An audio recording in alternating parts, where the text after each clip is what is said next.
Well, free practice has been completed here at the Nürburgring and the weather has improved. It was damp, it was cloudy, the cloud has lifted, it was mist, and we've got 1 hour of pre-qualifying ahead of qualifying tomorrow morning ahead of the 3-hour race from 3 till 6 here at the Nürburgring. Great to see the Schloss. Earlier that was something we couldn't see. It's 18 degrees, the air temperature has risen 2.5 degrees since this morning and track temperature seems to be pegged. The good thing is the humidity gradually is falling. John Watson, it's down to 94%, practically arid. I think we might have a session that will be going from a damp circuit, which will be a bit tricky for teams whether they want to go out on a set of slicks immediately. We've had the Lamborghinis on track and they've done a great job in drying the racing line. But what the GT3 teams are going to consider, I think maybe an exploratory lap on a set of wets, just to run the car for that one out in lap, and then come in, put on a set of slicks and then begin a process, which they started this morning in that 2-hour session we had, free practice, which was sort of compromised by both fog and rain, and it seemed to come and go in equal measures. But now, hopefully, with the sky lifting, and I mean, there's the view all around the Ardennes. In the valleys, you can still see it's very misty. Above that, the tree line looks pretty reasonable.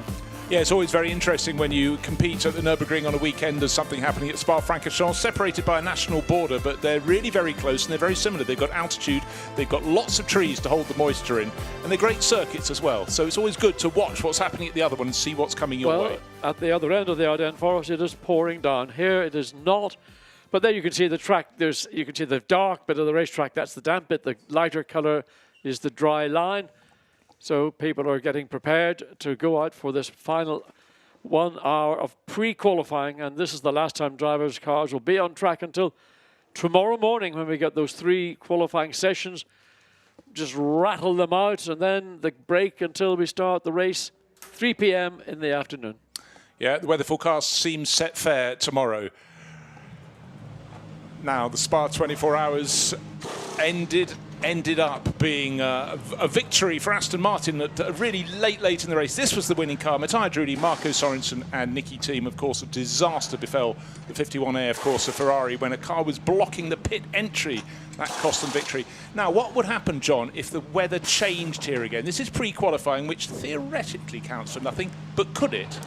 It could, indeed. And let's, for argument's sake, say that qualifying on Sunday morning, for whatever reason, maybe it snowed, let's say, for argument's sake. At Nürburgring, anything is possible. Weather changes on a dime.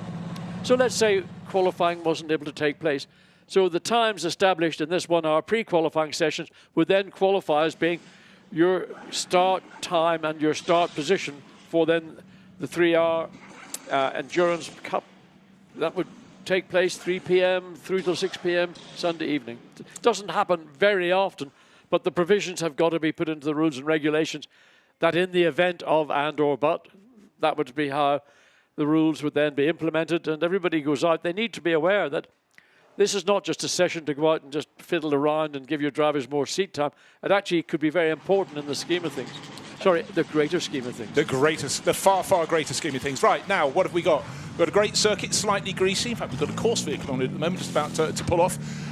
But we have 50 cars coming out to play. Target time, the best session we've had so far was yesterday afternoon when it was fully dry. Jules Gounon set the time for the number 2 Mercedes from AMG Team Get Speed, 1 minute 55.5 seconds. This morning session, we started dry on a slightly greasy track, then the fog fell, then the rain fell, and right at the end, we had this incredible shootout, people going out on slicks, and at the death, it was a gold class entry, but with the shining Gilles Magnus at the wheel for Santalot Racing, his Audi, 1 minute 56.0, so half a second slower.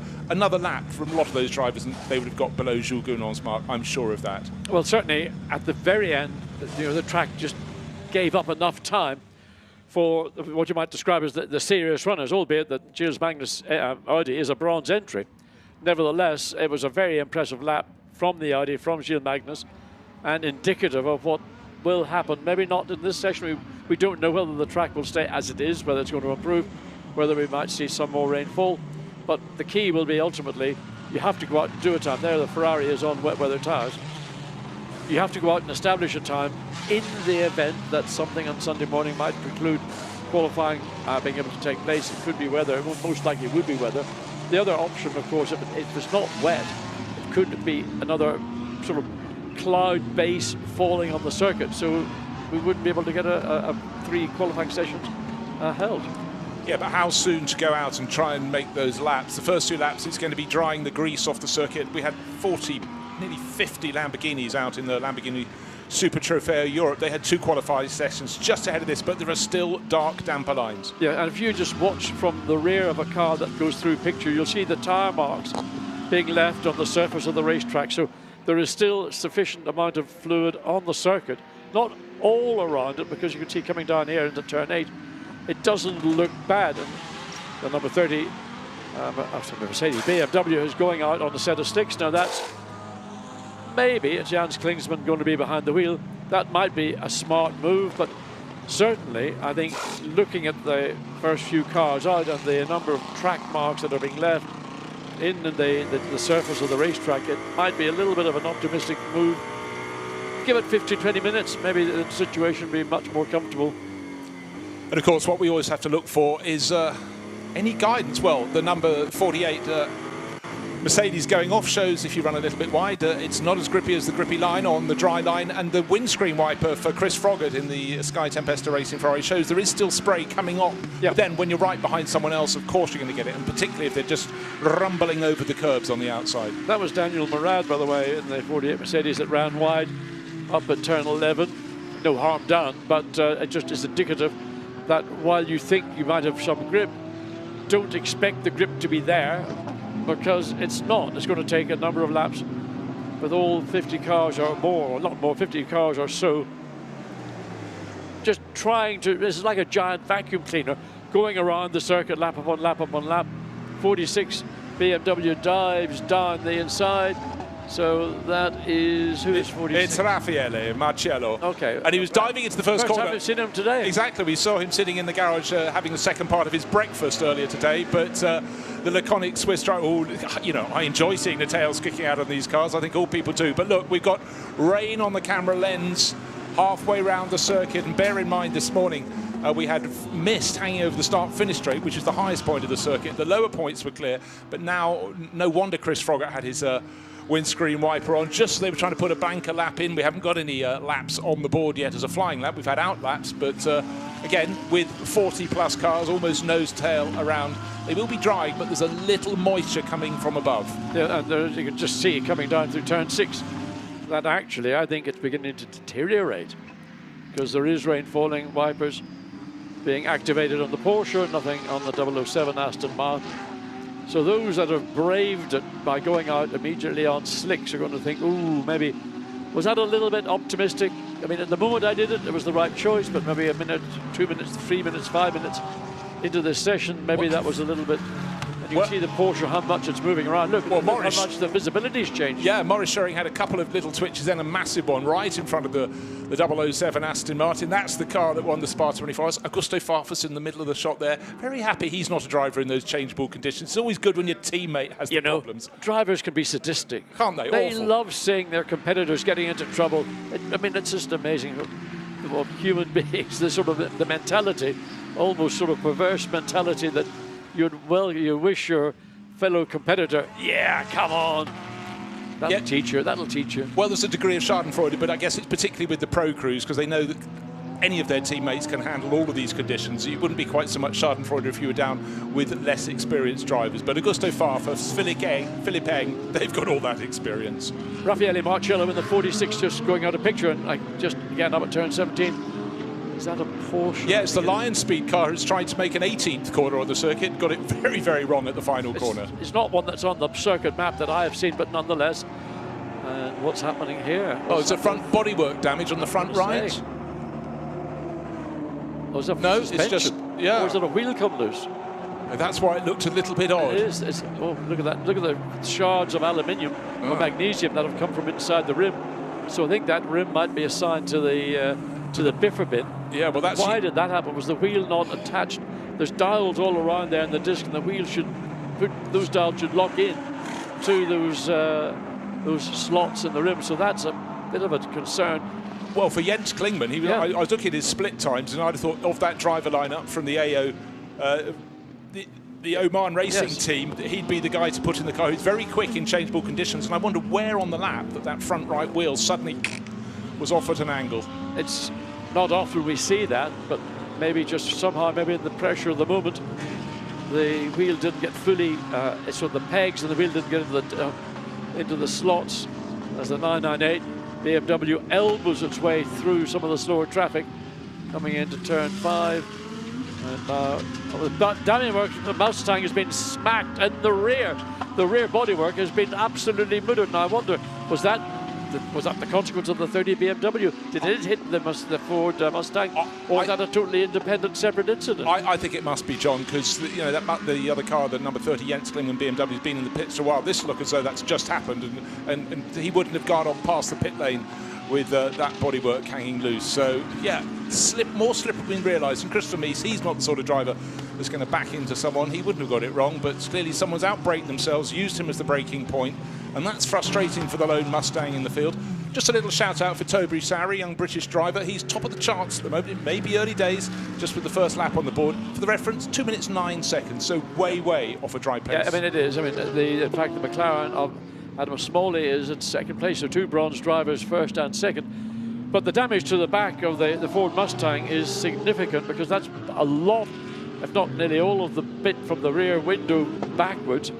So how easily that will be removed, I suspect quite easily. There's the 333 Ferrari having a gentle rotation. You can see just how slippery it is coming through turn 2 into turn 3. Drivers getting caught out just by not being able to control the level of, or the lack of grip available. Now, whether that's again a slick car, probably would have been. I don't think a wet-tired car would have suffered like that. So wets to the fore for those that are going to stay out. Others may choose to come in and just wait around and see how long conditions remain as they are. Yeah, certainly pit entry road is very busy indeed. You can hear the alarm going off in the background. Now, what happened to the Mustang? Look at the top of the shot, and you do sort of feel that the number 998 BMW was having a go down the inside. That was Max Hesse, German on German there. So Christopher Mies, normally smiling, won't be quite so full of grins right now. I mean, it looked the least of innocuous contact, but it did a substantial amount of damage to the back of the Ford Mustang. Well, it did enough to loosen the contact points, the fixture points, and I don't know how damaged the pieces itself was. It just hanging down, but you're quite right, John. He was partway round the corner, so it wasn't a full back to front. Here we go. 163. There was going to be a tyre stop, and it is a tyre stop, but I just think maybe they're going to push this car back into the garage. They are. So whatever the reasons, what they're doing, the car was so out of place. It came into its garage, but it came in at an angle. So to get the air hoses and all the bits and pieces to make sure that the pit stop. So what are they going to do? So a wet set goes on the front. Now this is one of the 2 Grasser Racing Team Lamborghinis, and this was second fastest this morning, and it's a really strong driver lineup. Frank Pereira, who's on board at the moment, Marco Mappelli and Jordan Pepper, the South African drivers at the time. The CSA Racing Audi has had its moments, and Arthur Rougier, the driver who puts the whole outfit together, I don't think he's had a tumble before, but we saw it off the track, remember, down between turns 2 and 3. Touched the curb and things may not go right. It wasn't touched, he just didn't slow down. He couldn't get the car to turn. And the simple option was to take it straight over the gravel. Maybe you never know. We've had about 40 other cars on track just before we get through to this pre-qualifying stage. Was there something on the circuit from that previous? We don't know, we just have to surmise. But that would look a fairly sort of turn the wheel and nothing much happened. Now, just actually, as we saw the replay there, I thought there was a patch of gravel on the circuit. I thought, why would it have ended up there? But apparently it was some sand put down, some drying material. Oh, yeah, there it is. You can see it, yes. I saw this sort of yellowy-orange patch. He saw it, but unfortunately for Arthur Rougier, it was at point of no return. And then you have to do that moment where you limp through the gravel and then get back to terra firma, back on the tarmac, shake it around so the gravel doesn't drop too much on the circuit, and off you go. But there it is. It is. That's just a critical point. It's a bit to the left, if you wish, on the entry into turn 17. It actually begins in a straight line. So drivers are now, I think, being aware that not to hang it out to the left for too long.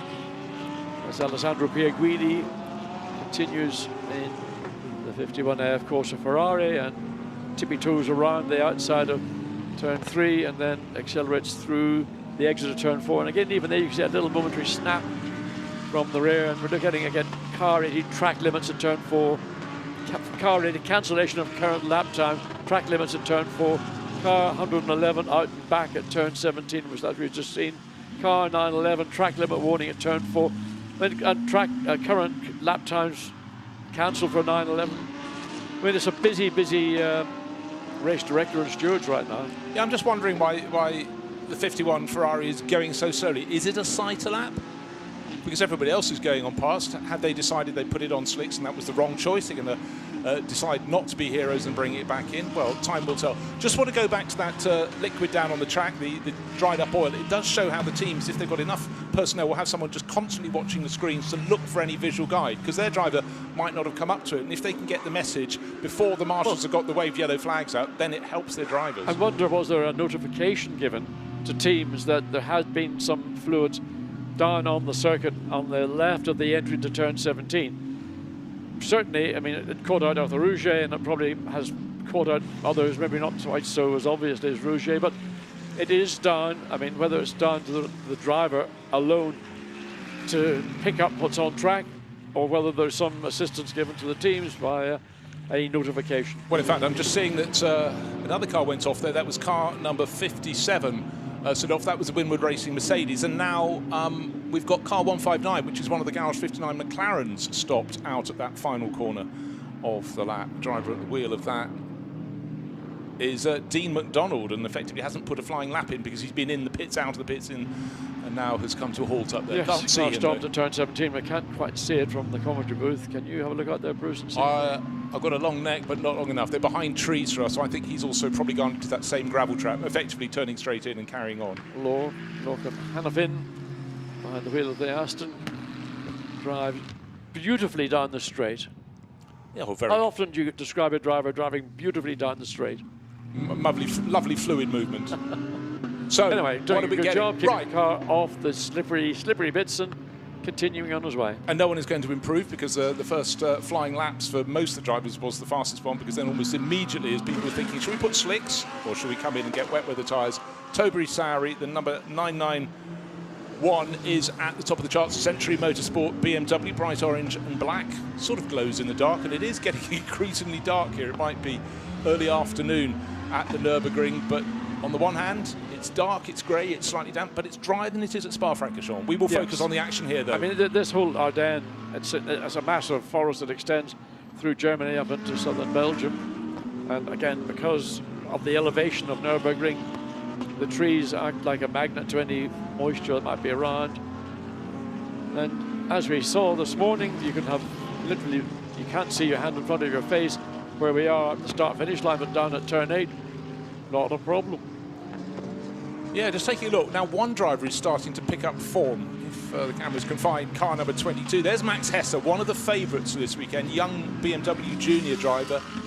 His car at the moment is sitting in 9th place, but the car that's immediately behind, Lauren Heinrich, the number 22 Porsche, is looking very handy. That's Schumacher CLRT, the Come Ledogar racing team. But certainly this one, from Rover Racing, has been on mighty form. We saw Augusto Farfus laughing because he wasn't in the car, but he'll be deadly serious when it gets in. And the third driver is Alsterman Dan Harper, and Harper and Hesse in particular have done so much racing here and on the Nordschleife as well, so they really expect a podium here. Well, the BMW is sliding around quite a lot, so while one is assuming that they're on wet weather tyres, it doesn't look like there's a massive amount of grip. He's having to be very gentle with all the inputs, the steering in particular, but also coming into a corner. A lot of coast, and you lift and coast into a corner, not stand on the nose and make the car pivot around the nose. Max Hesse, the rain is falling more and more heavily as we see the cars come up to the chicane.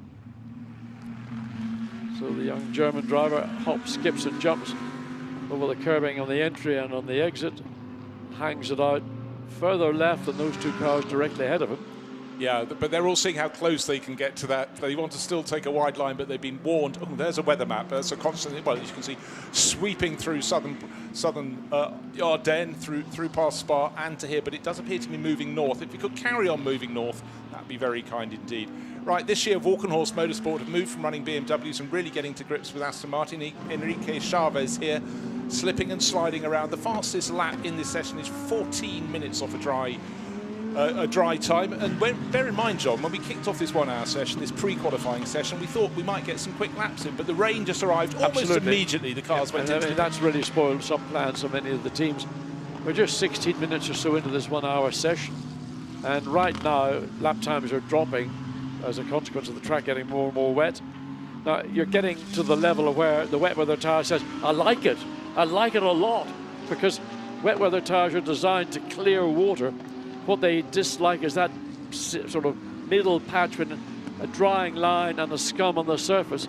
So the more sort of wetness there is on the racetrack, the more the wet weather tyre actually can sort of bite and grip into the track surface. Nevertheless, it's slippery out there. It certainly is. The visibility, as you can see, there's mist, there's water coming up off the circuit in the face of the drivers behind.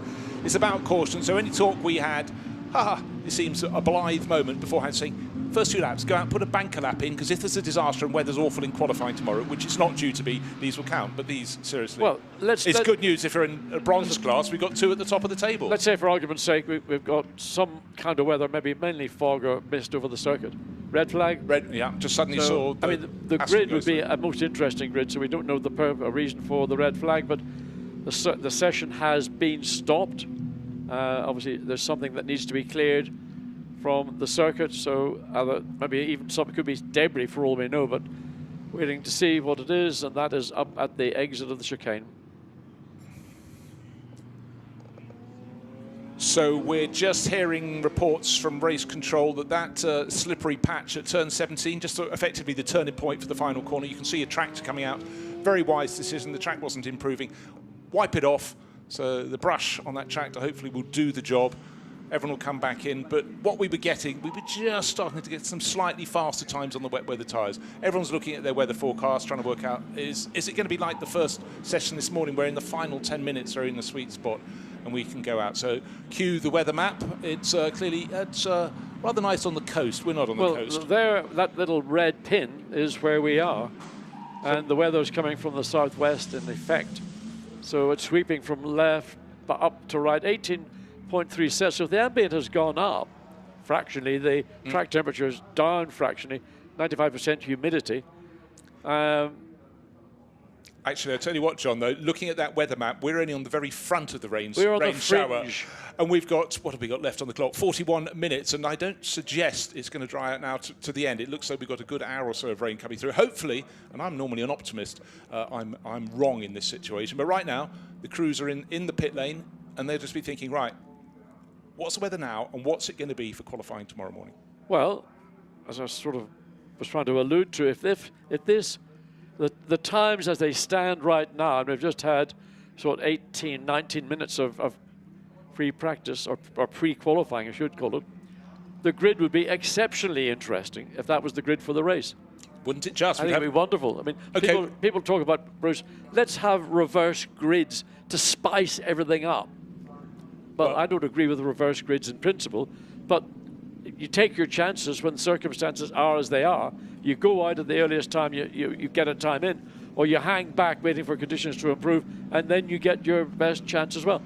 Nobody can predict, other than everybody's got a weather map and they're all looking at it and trying to second guess, be armchair quarterbacks and decide what the weather's going to be. Yeah, well, as it stands, 991 from the bronze class, the Century Motorsport BMW on the top of the charts by 0.3 of a second from Adam Smalley, the 188 McLaren, right in the mix. Those are both bronze class entries. But Bruce, I can guarantee you one thing. Looking at the rear view of the Mercedes there, that's too wet for slicks now. Oh, guarantee you that. Thanks, John. I think I won that bet. You win again. So any tyre changes will be onto tyres with tread right here and now. And of course, they want to keep them from being too cool and wet while they sit in the pit lane. There's the Sky Tempesta Racing Ferrari, and in behind the number 32 Team WRT BMW. Of course, at this point, under the red flag, the teams are wanting to gauge how long it may be. Session will restart on short notice, we're being told. And I would expect some of the teams down at pit exit end to get towards pit exit ASAP, because there's going to be a real flurry to get back on the track. There is the course vehicle, the tractor sweeping its way around turn 17, and now just picking up gravel as well as it goes. That actually, tractors done a very good job. I mean, it's not nice just line. I've seen tractors drive slow on the roads around the racetrack. He's hoping someone's going to pay attention and sign him up on a works contract. Well, I would struggle to overtake that tractor. Right, busy pit lane, 50 cars on the entry.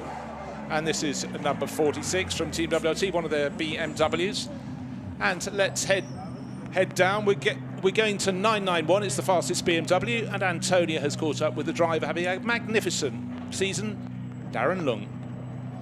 Darren, Toby's put in a brilliant lap just before the heavens have opened here in Nürburgring. Yeah, first of all, it's just really not on.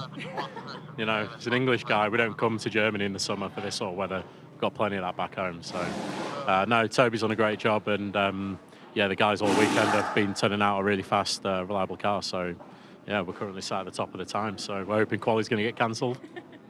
I mean, that would be ideal, wouldn't it? Because you'd be sat right at the front of the grid at Nürburgring, where the weather can turn at any given moment. How important is track position?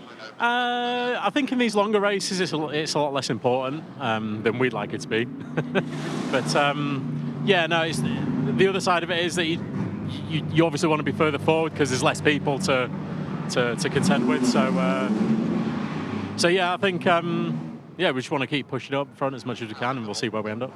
Let's see where you end up. Yeah, thank you.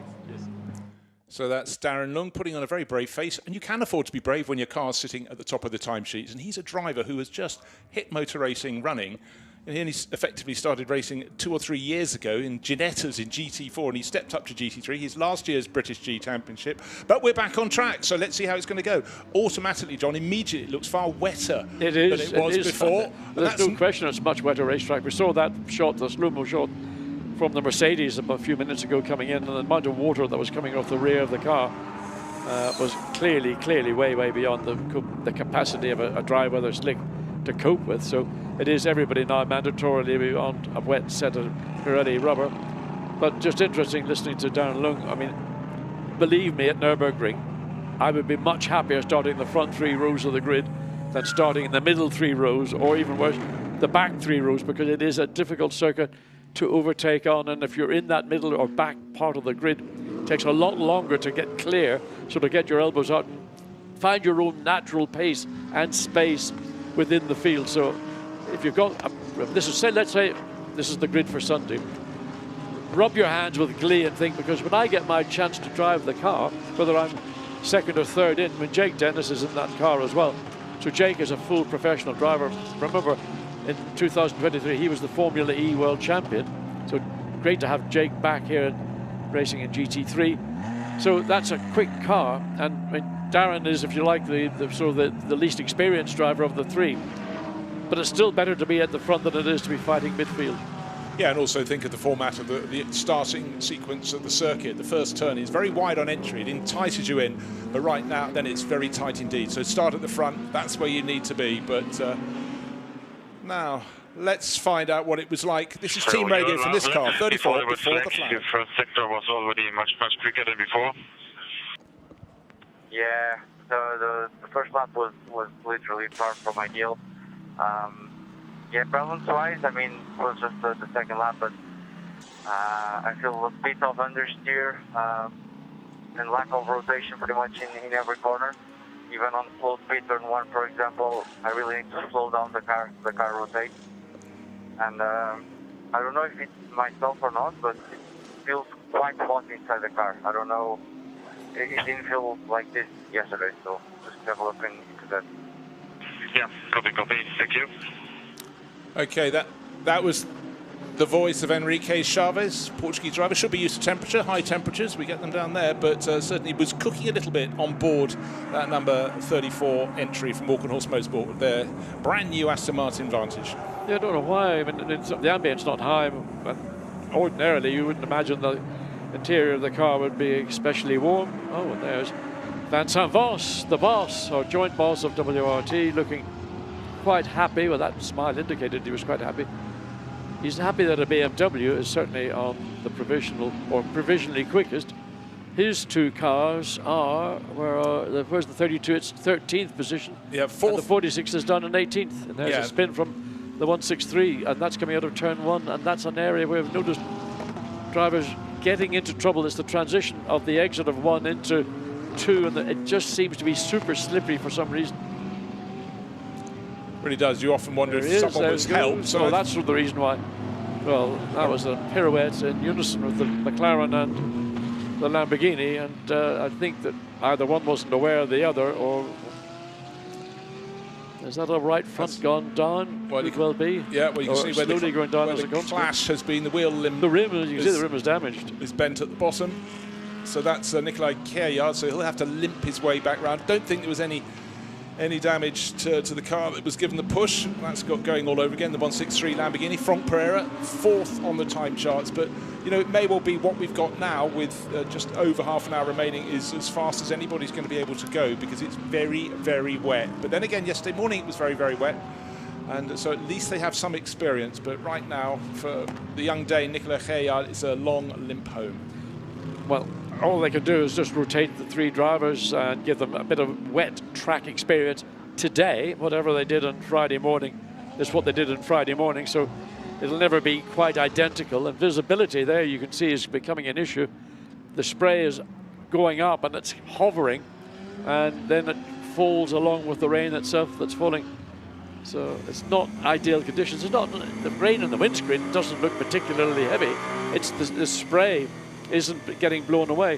There's a light breeze blowing. So let's look and see what it's like on board the Ferrari, and runs very wide and then cuts back to make the very late apex to get really, that's all about setting up for turn 4 to straighten the exit, and also not to be pinged for track limits on the exit of turn 4. And now full throttle all the way down to turn 5. Lift and coast and just get the nose in, be gentle with it, don't play the steering wheel too much. And balancing the car on the steering and the throttle, then back down to the right into turn 6. Again, not taking the normal racing line, just staying a little bit above and looking for grip on that higher part of the exit of the corner. Then all the way down, you can catch your breath here for a millisecond. Then again, this high round, the top, the semi-banked turn 8. Then exit, watch the curve on the right. You can spin up the left rear wheel. Listen, flat or not, no chance.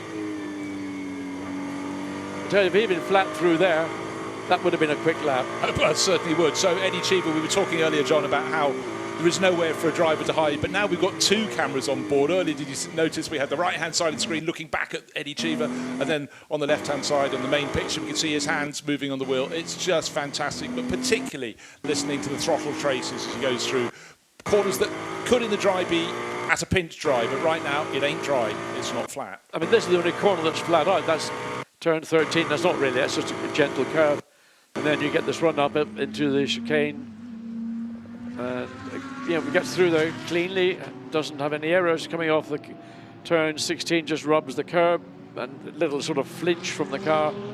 Again, quite a lot of water on the outside, and that's what Cheever is looking for, because that's what helps get a bit of bite through the wet weather tire. The semi-dry or more slick line is maybe less preferable in these conditions than what it would be. And he's moving the car from one side to the other, I think trying to find that wetter bit of racetrack where he knows if he can get the throttle open, then he can get the bite that he needs to get the shot off the corner off turn 1. But the 32 BMW, and that's Sheldon van der Linde behind the wheel, is closing, and fundamentally of the 2 cars would be the quicker of the 2 cars. But catching is one thing, and overtaking, as we said, ad infinitum, is a different deal. Totally so. And if you were with us 15 minutes ago and seen the cars limping around and you popped away for a second, you'd have thought the tyres we're going to have now would be so much slower. They're only about a second and a half slow, but there is so much more spray. Looking at James Kell for Get Speed, number 3 Mercedes, running in the silver class. That is actually 3rd fastest on the timesheets, with those times set on the first flying lap of this session when it had just started to spit. We've had that little red flag period. The track, the greasiness, the oil cleared up just on the entrance to the final corner, and now as soon as the cars have gone out, it is much, much wetter, but actually they're more attuned to their wet weather tyres now. Yeah, I mean, if the car and the tyre are working as they would work in the wet condition. We're now exactly midway through this 1 hour pre-qualifying session, and there you can see just there's so much spray on the racetrack, and these cars are just chucking it up as they make their way around the circuit. So it is this issue of visibility. Now you're sitting in the Mercedes, James Kell driving it. We've got a great view from the onboard, from the camera on the outside of turn 8. But what the driver's saying, sitting at race level, is just a grey, foggy mist. What you need to start doing, especially you're coming into your braking zones, is more look out left, look right for reference points. rather than the 998. What's that doing? Who's behind the wheel of that? That's Max Hesse. So he was the one who was really pushing on when it became very wet, looking to impress on home ground. He's listed as 9th on the charts, but that was before time was set, before it became particularly wet. But again, a lot of the BMWs we've seen to still, we were talking earlier about Team WRT, they being set up flat now, and number 11 Come To You Racing Aston Martin sitting, going nowhere. A couple of cars have had to be warned to maybe turn their lights on. Good idea with all this spray, because John, in a car like this, a GT3 car doesn't have a lot of rearward vision, but when you've got just a wall of spray coming up behind you, to see someone who's maybe slightly faster, very difficult. You need the help of the team. I mean, some of the cars use a TV camera, so they've got a camera mounted low on the rear of the car, somewhere probably in the bumper, and whether that gives better visibility than your interior mirror would do, or if you had an interior mirror, or the 2 external mirrors. Let's watch and see what's happening here down turn 8, so the garage 59 McLaren, and that's the 188. So that runs a little bit wide. That's Adam Smalley, Miguel Ramos, and Louis Pret. And that car is currently in the hands of Miguel Ramos, and it still remains the second quickest car time that was set very early in this 1 hour pre-qualifying session. It's actually quite unusual to see so many cars going off down at the bottom of the hill at the lowest point of the circuit, down at the hairpin, but we've seen it when it's been slightly slippery, and now when it's properly slippery, it's almost more understandable. Just watch what Patrick Niederhauser was doing. He came into turn 17, I would say gently, and just got the car positioned to where he wanted it, then stood on the throttle. Remember, 60 years of design over, or development over design. Porsche 911, the engine sticks out behind the rear wheels. Well, actually, it's now almost where the rear seat would be, because they managed to engineer this current racing version of the 911 in such a way that actually it's almost like a mid-engine rear engine, rather than having the engine previously stuck out the rear as it was designed originally back in 1962. Yeah, remarkable longevity for the 911 in all of its iterations. Tell you what, John, if it's conditions like this, you need a car that's got bright yellow flashes on its flanks to stand out. So Rutronic Racing, now particularly both their cars have got their headlights on. That's a good thing. See how it bursts out of the mist there. Yeah, it's sort of luminous yellow and blue. I mean, mandatory headlights have got to be on. These are conditions you would have to run with tail lights, and you've got that flashing light at the rear as well. So Patrick Niederhauser comes up. He's got good momentum coming up alongside. Is that 25 or 26? Well, number 25 just had a spin, Paul Everard, and that was the car that was fastest this morning, that leads the gold class. Gilles Manu setting the time this morning, but Everard has looped around and continued on his way down at turn 3. So Niederhauser driving with a lot of confidence, took a lot of curb coming into the S's, sometimes known as the Schumacher S's. Then up the hill, and it's difficult to see. You can see the headlights, but you can't find the car until it comes really close into the corner. So in terms of what Niederhauser is doing at this moment, I think this is going to be a very good lap from the 96 Porsche, the Rotronic Porsche. It's not going to change the overall scheme of things, simply because track conditions are too poor at the minute. So Niederhauser is 11th, Lauren Heinrich, and the 22 Porsche is 10th. The quickest Porsche overall right now is Dennis Marshall, then the sister car to the 96 in 7th position. Yeah, look, a very good time at the moment is a high 2 minutes 12. Let's see, Patrick Niederhauser, that middle sector, fantastic. First sector, however, he lost 3.2 seconds, so don't expect him to go leaping forward from 11th overall. Maybe next time around. 2 minutes 12.1. He did actually get very close to his best. They're within 4/10, so more will come. Re-pressuring the rear tires. Now, think back to Spa. On Sunday morning, I think, Bruce, you had finished your nighttime shift. On Sunday morning, Dries van Thor and Raffaele Marcello, both in BMWs, had a really difficult time because the conditions were not as wet as this, but the back end of those cars were sliding around, coming through Pujo in particular. And I bumped into Dries van Thor a few days afterward. I said, what was going on? Your car looked undrivable. He said, it was. And the problem was that the rear tire pressures were incorrect for the car in those conditions. And of course, once they're out on a stint, there was nothing they couldn't come in and tell the guys to re-pressure the tires. So they had to live with it, and it cost them a lot of time in that 1 hour stint.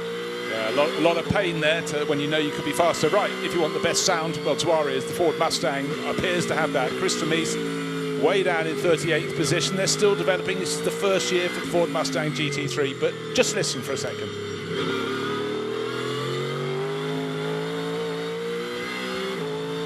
I wonder have they got a replacement rear bodywork in place, because that was the car that we saw earlier in the session.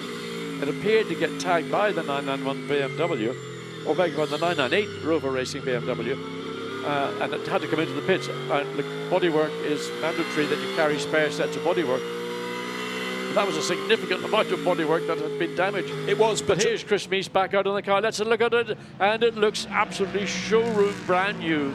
I think it just got popped from its mounting points, because when we saw the replay, it showed it was not a really consequential hit, but he had to come in doing sort of a good dozen of the 16, 17 turns around the circuit to limp it home. But right now, he's right to the edge of the track. Is he off? No, he's going right to the edge there. And Lamborghini tucked in behind, the visibility getting worse, so much spray here. We can actually see the castle over Nürburgring village. That means the visibility is better than this morning, but we didn't have all this spray back then. No, the track is, it's not what I would call, I mean, you can see offline, it's not quite standing water, but there's a sheen off the track. The racing line in places, and the surface changes. You can see just at the entry into 17, there's a different surface to that as you approach turn 17, and there's also down in turn 1, right on the entry into the corner on the racing line, there's a different patch of top. The colour clearly evident in dry conditions, and that may be part of the reason why drivers are preferring not to take the entry into turn 1 on what would be the traditional line, because that change of tarmac can again have a bearing in the level of grip that you have either entering or once you've hit that different coloured tarmac. You always wonder when they swing the cars around in the pit lane, but you try and fit 50 cars nose to tail, pointing perpendicular to the pit wall. So that is the order of the day. Swing them around to 45 degrees, then you can fit more in. So driver change for Rover Racing's other car, the number 98. And Philippe Eng, I think, has just completed his stint in that. He can come and report back to the garage and give another of his teammates. Now there's that's what I call service, Bruce. You've got one of your team to come out with a rag to dry the soles of your racing shoes to ensure that they have got maximum grip when they contact particularly the brake. And it's a left foot brake that most drivers these days in motorsport, they dominate. My generation had the right foot, whether you're the center throttle or you know, in the old days, the brake used to be on the right-hand side in the foot box, and that was where heel and toe emanated from.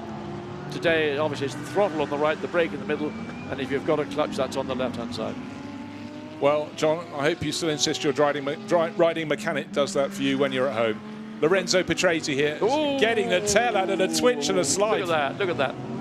Well, in 19, whatever it was, I was invited to drive one of the pre-war Mercedes-Benz around at the Grand Prix, and it was slightly damp, and coming up into the chicane in a W154, which for those that know was a 3-litre V12 two-stage supercharged, unbelievable machine. And I got it wrong, and I had to run over the gravel just because I made an error, and also because that was a center throttle, and instinctively you take your foot off the throttle and you go to the left.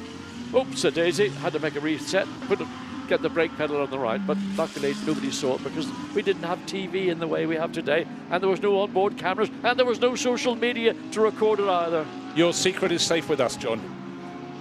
The discerning motor racing fans who are watching here today. Right, Lorenzo Petresi, this is the top runner. This is for Trezor Attempto Racing. He's new on board this car this weekend, top in the gold class, so down in 20th, and they're chipping away at their times, but still the fastest time in the session, 2 minutes 9.6 seconds. That's probably about 6 seconds faster than anybody can manage on the track in its current situation. But young Petresi making his father Ricardo proud. He's really come on so strongly the last 2 or 3 years.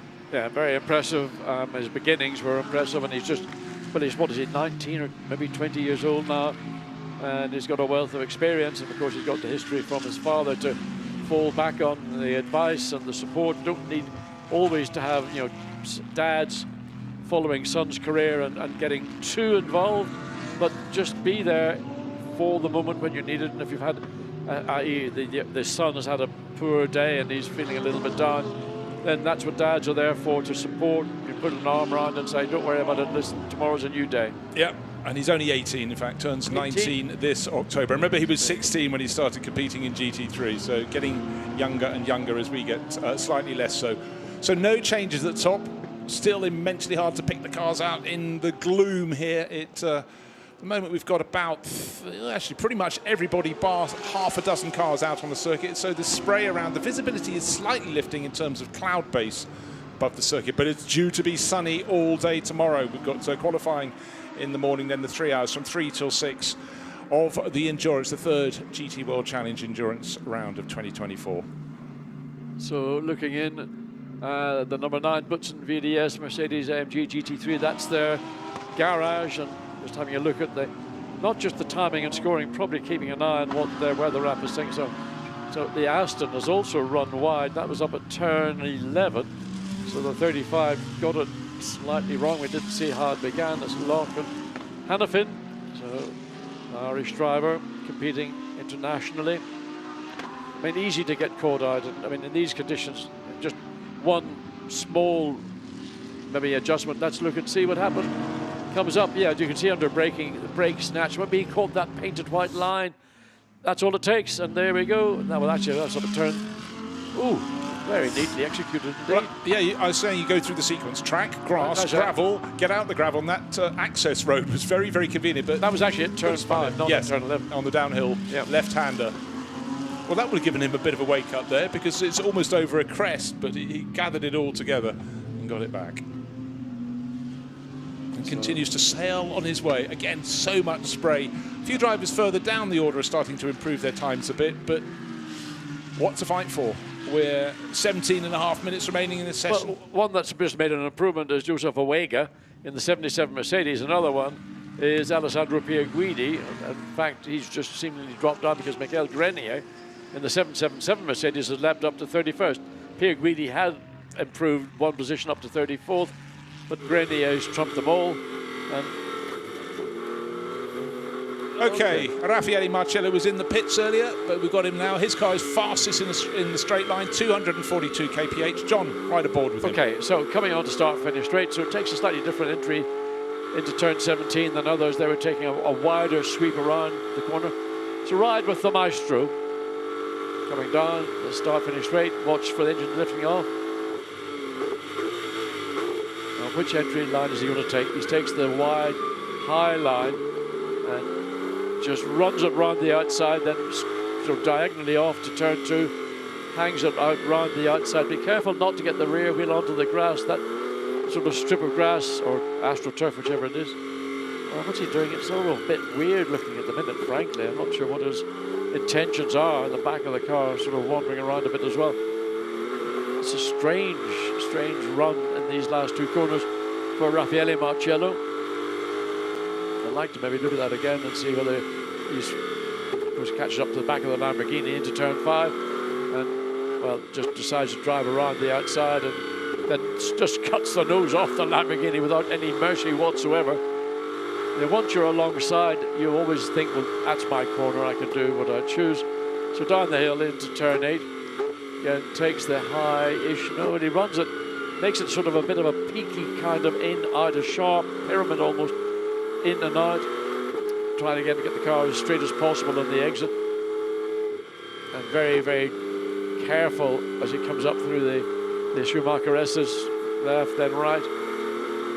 And I mean, I don't think Raffaele Marcello this is not a committed lap. He's just going through the motion.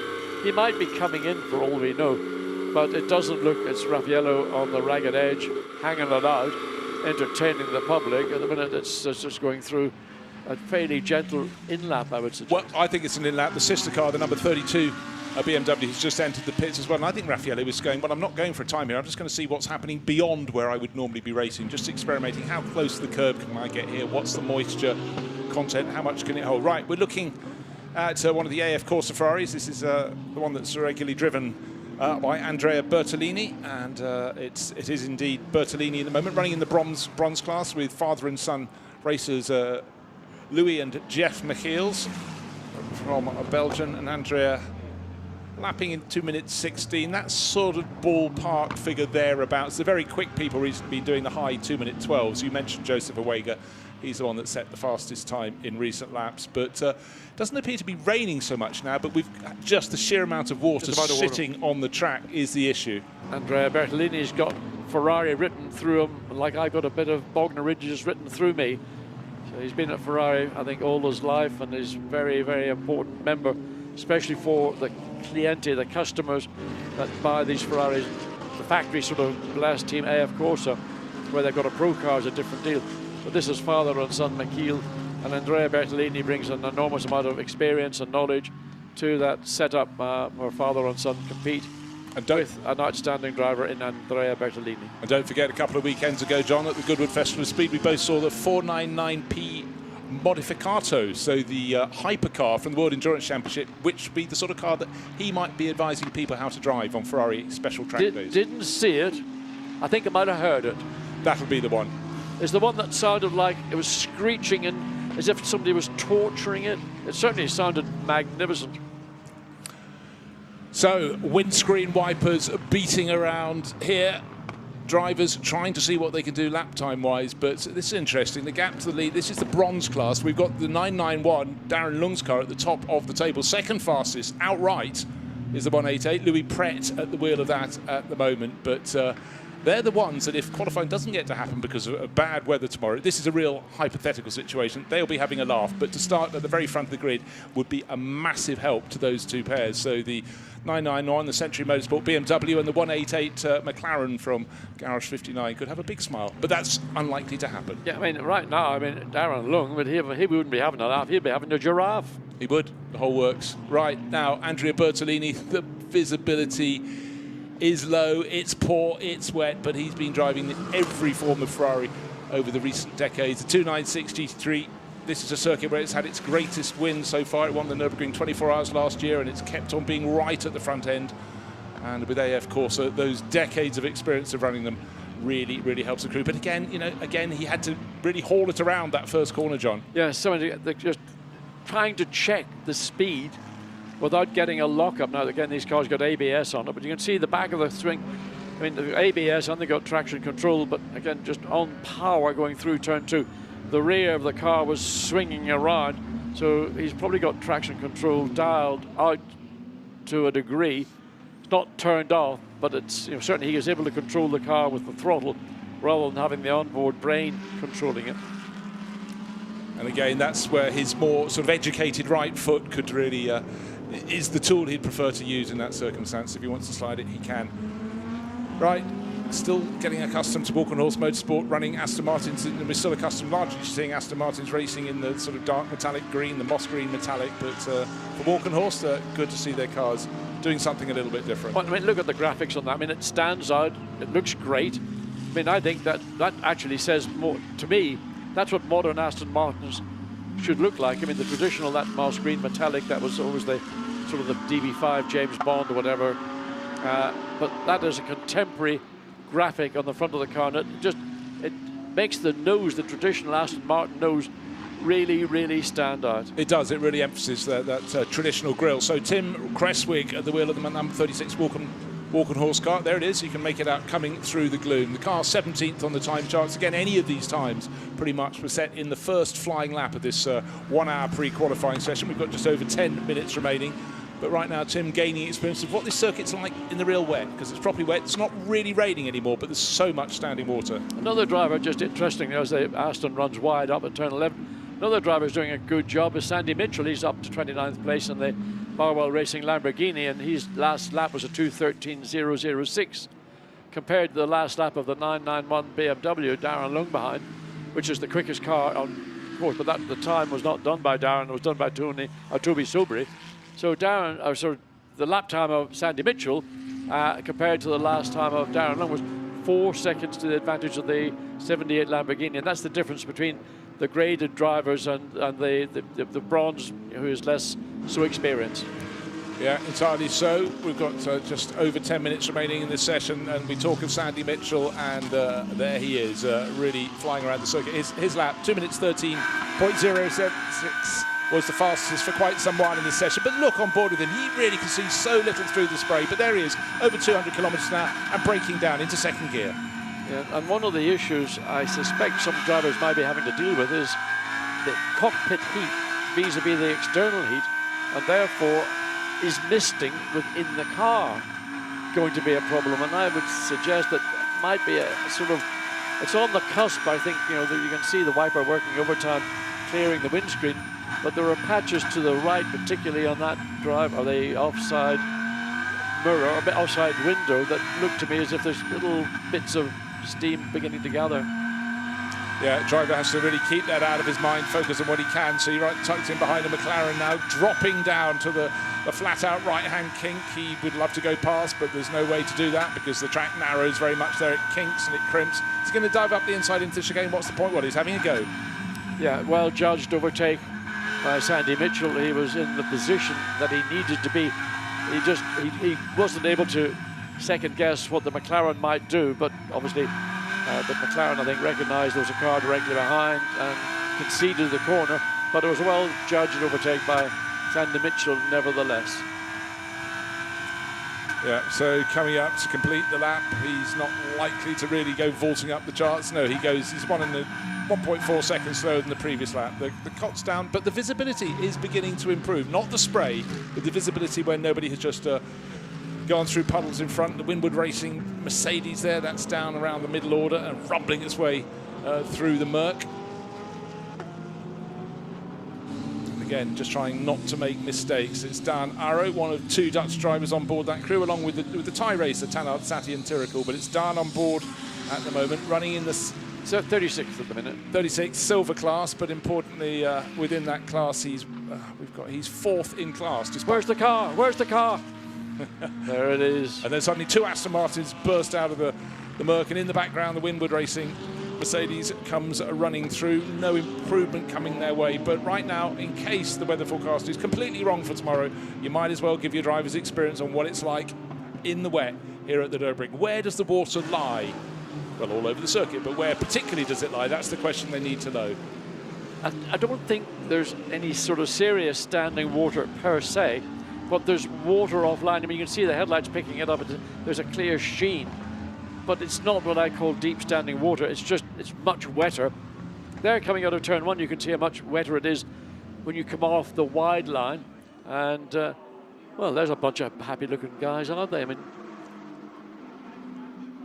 what can you say about that? The joy of racing. That's down in the Attempto Racing camp, but actually they've had a pretty good weekend so far, and the best place of their cars is in 6th overall, with Christopher Hasse driving that at the moment. That's their number 99. I think you call that concentration. I think so. Just keeping an eye and a focus on what's going on. James Kell in. That car still is third quickest, fastest silver car so far in this session, 1 hour session. We've got just over 6.5 minutes remaining, and I wonder, are they going to send the number 3 back out again? It's showing James Kell behind the wheel, and I think he's basically done the bulk of the driving in this session, from what we can see. Yeah, I'm trying to think if I saw Anthony Barteau announcing it, but the car down on terra firma. Is that to go onto the circuit? One would suggest it is, waiting for the lollipop to go up. Yeah, 48 Mercedes AMG team man filter. It's just about just leaving the pit lane at the same moment, so can't see where that car is in the timing and scoring. It's certainly not featuring. Okay, there we go. Lucas, I was in 12th position. So Lucas Auer has got, what, just under 6 minutes remaining. As Dennis Marshall in what I think is still the quickest Porsche, 7th overall, with a 2 minutes 10.6. So that was a time that was set very much earlier when track conditions were clearly much better than they are now. Yeah, no, this already in sector 1 is 4 seconds down. Yeah, at this stage I don't think there's any point cycling an extra driver in, because they'll only just do a reconnaissance lap, possibly drop it. You want the driver who's got the experience in the last 10 minutes of what it's like to finish the session. Unless you've got something pressing that you want to check out. Really, with 5 minutes remaining, conditions not improving, you might as well just bring it in and start a debrief and hand the car over to the guys and let them chamois it off and start whatever the prep work they need to complete before qualifying begins tomorrow morning. And if you're lucky, maybe the guys will get an early-ish night rather than having to work into the late hours and then get up at Sparrows on Sunday morning, and then it's a very long day for the morning and afternoon. So Dennis Marshall comes up to complete another lap. He's 4 seconds down in sector 1, 0.2 of a second down in sector 2, and his best lap has been at 2:10.6. So what does Dennis Marshall's last lap? 2:10, 2:16. So 6 seconds down. On board with Sandy Mitchell. Another interesting camera view as he comes up onto turn 17. This is that long right-hand corner. So watch for the spray from the rear. Look at the bodywork moving around. Or maybe that's our camera moving around more on the bodywork. Fantastic. That camera is getting a right hammering. Yeah, but that'd be a fantastic shot in the dry, but in the wet with all the spray coming off, it's sort of impressionist art. It's absolutely fabulous. And breaking down to the first corner. Look, the surface is like a sheet of glass. It is. It's a very smooth surface on the entry into turn 1. But I mean, again, an unusual angle, rearward facing, but not. It's from the offside of the car. I think conditions are getting worse next year. Copy. I mean, if he knows that you can improve and it's getting worse, then we'll box. We've got a bit of space behind if you want to go for one more.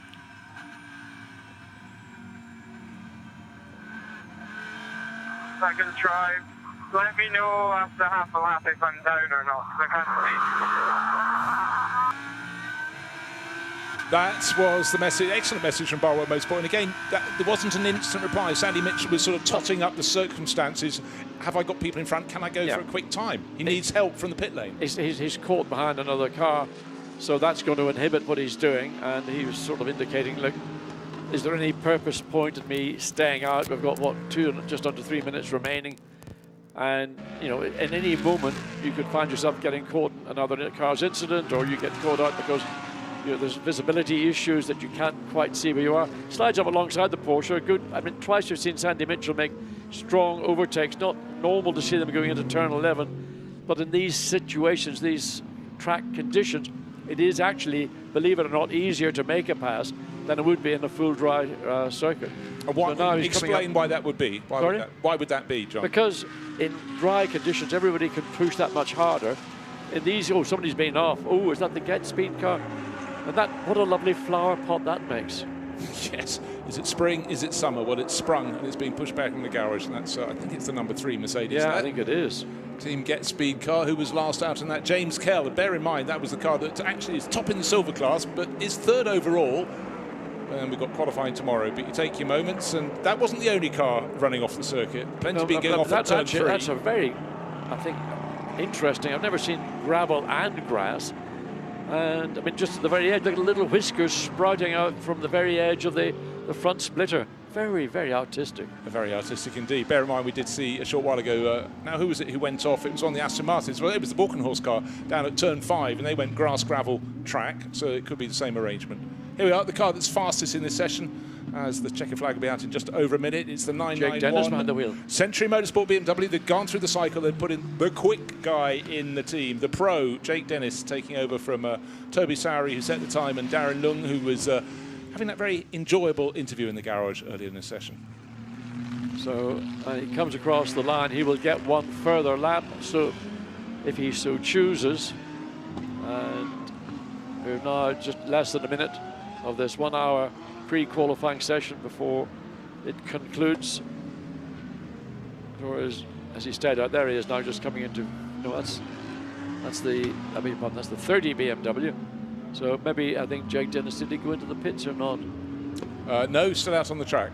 Okay, there he is. Yellow, black, and. No, that's what. That's not it either. Well, that's the 9. That's the 991. That is him. That's the car. Yes. That is a proof of how much spray you have. So difficult coming to off identify on the head-on. So that car has completed. I mean, he's going to drive into the pits anyway. So there's not a lot of point in horsing it around for the sake of it. Other than he can. He can. We had the conversation with Sandy Mitchell from Barwell Motorsport. He decided not to, so he has come into the pits. We've got 5 seconds to go. The checkered flag will be dropped out of the window. Next car across the line. In fact, the next one now just takes it there, bang on the nose of 1 hour of pre-qualifying session. And we've ended up with 2 bronze class cars fastest from a silver class car. To give them names and pack drills, 991 Century Motorsport BMW fastest. The 188 Garage 59 McLaren is second fastest. They're both in the bronze class. And James Kell's car, the one that came back with gravel and grass on board, the number 3 Team Get Speed Mercedes. That's top of the silver class car in third overall. And the top Pro lineup is the 163 Lamborghini from the Grasso Racing team that's been going so well through the course this meeting. It's Frank Pereira, Marco Mappelli and Jordan Pepper, and that was the car that was right at the front end again in the previous session. But John, this session has been, it started with a hint that they could rush out and set a quick time, but the rain fell almost as soon as they left the pits. They really got one flying lap in, and those times have never been beaten. No, just it wasn't what I would call torrential rain. It just never stopped, and it was sufficient that with 40 plus cars, maybe at any given time, not necessarily everybody was out at the same time. Even that wasn't sufficient to clear the water and give a defined line, and drivers opted to take a variety of different lines. Jake Dennis goes on to complete the lap, take the checkered flag. So some opted that in turn 17 the long way around, some took a more traditional natural apex. It's just what you feel works best for you and for your car. So the last few cars crossing the finish line, and the shots here as the Century Motorsport BMW comes home, the spray coming out from every one of the wheel arches from the rear of the car, the diffuser still sucking moisture off, but as fast as it's being pushed backwards in terms of spray, there is still a little bit more coming down from the sky. So it's been a very, very tricky session for all these drivers. We had a few spins, but nothing untoward. But let's go down to the pits and hear from the driver who set the fastest time at the start of the session in the 991 BMW, Toby Sowry. Toby, in this far from beautiful day at Nürburgring, you set the fastest time. Brilliant. Yeah, I mean, I don't think it's down to raw pace. It was about getting the lap in before the rain came, so it wasn't honestly a special lap. It was a couple of seconds off what we could do yesterday, but you know, it's sometimes this plays out. Like you said, if quali's cancelled, then we end up on pole. So getting a lap in is actually quite important, but yeah, the pace of the car in the dry is good. It's good in the wet, so I think we're feeling strong, but yeah, definitely not representative of the session. Now, we are due better weather tomorrow, and we've seen some of the other BMWs struggling, but you obviously don't seem to be. No, I think the Century guys have given us a great car this weekend. You know, there's a lot of learning from the wet at Spa. I think everyone's done that, and they had a great weekend last weekend in Hockenheim, so they're on a bit of a upward trajectory at the moment, and they're putting down a very good car each time we go out. Upwards is the best way to go. Thank you. Thank you, Antonia. And Toby Sowry being very realistic. He said, I grabbed the moment effectively and did it well. But, you know, it's basically how you feel about confidence over the whole spectrum of what they've achieved so far. So 2 days of testing, practice, pre-qualifying, and the cars be packed away, cleaned up, packed away, dried off, and they'll be back for qualifying tomorrow. But it was the Century Motorsport BMW crew that came away with a smile with that very early lap from Toby Sowry, 0.3 of a second faster than every other driver out there in this packed 50-car field. The race is 3 hours tomorrow afternoon. And again, great to see the slow-mos. And as the last cars coming into the pit lane, the spray has started to descend because the cars aren't there kicking it off a very, very wet track. It's been a day of in and out, low cloud this morning, misty, if anything, but we got through that session. And here is the time chart at the end. So the 991 Century Motorsport BMW, top of the charts, 2 minutes 9.6 seconds. That's 14 seconds off a good dry time. And then Adam Smalley and the gang at Garage 59 with the 188 McLaren, second fastest. They're both in the bronze class. Then in the silver class in third overall, Yannick Mettler, James Kell and Anthony Bardone for the Get Speed Mercedes crew. And the top of the all-pro runners is the Lamborghini, the 163 from Grasso Racing Team. From Pereira, Marco Mappelli and Jordan Pepper. Ahead of David Pittard, a real Nürburgring expert, Ross Gunn and Enrique Chavez in the top Aston Martin. Look at it. 7 different makes of cars in the top 7 positions. Christopher Haase, Alex Arca and Ricardo Feller in their Audi in 6th, and 7th place Dennis Marshall and the gang in their Porsche. So time's not representative, but I think the team's learnt an awful lot through the course of that 1 hour pre-qualifying session. Weather conditions changing, track conditions changing, visibility blowing in and out, but they'll all have got some very useful data. But it does mean, John, when they head to tomorrow, they've got a lot of questions still to settle in what they've got lying ahead. Well, they won't have very long to sort them out because qualifying will be over in a blink of an eye. Well, let's take a look at the highlights, because they thought they could rush out and maybe put in 1 flying lap, maybe, and then they could relax a little bit. But even on their out lap, they went, oh, windscreen wipers on. The rain is falling, and so it was a busy session after that. Visibility was falling, grip was falling, and that was where there was some oil on the track just ahead of turn 17, the final corner. That brought out a red flag, and here was the Grasser Lamborghini being tipped into a spin by one of the, it was the 188 McLarens. But that's it from us today, because we're coming back. Do join us for qualifying in the morning, and we've got 3 hours of the race that will kick off at 3 o'clock here at the Nürburgring. Goodbye.